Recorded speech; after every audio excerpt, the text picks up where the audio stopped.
Part 2, rebuilding after emotional exhaustion. Psalms 147:3 says, He heals the brokenhearted and binds up their wounds. From my experience, yes,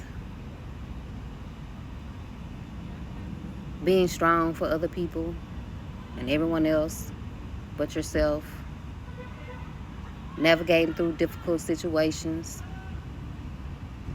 and just trying to keep the peace in situations that drained us. Like being in a relationship longer than it should be is definitely draining when you be trying to get away from somebody, but your heart will not release it.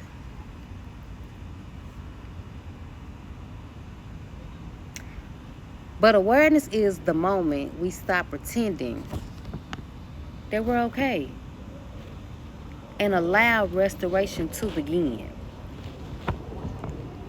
So what we're going to do in our rebuilding phase is we're going to rest without guilt.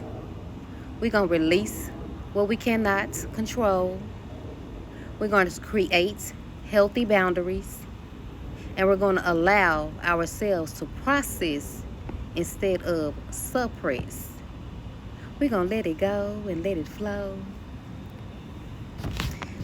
Rebuilding isn't rushed. It happens on an honest moment at a time.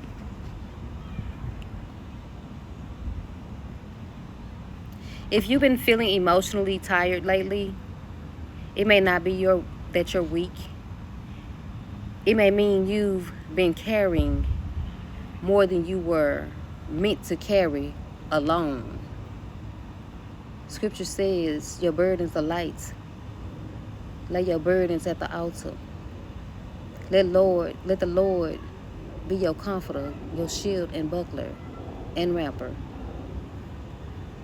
Let him give you the strength to get through one priority at a time.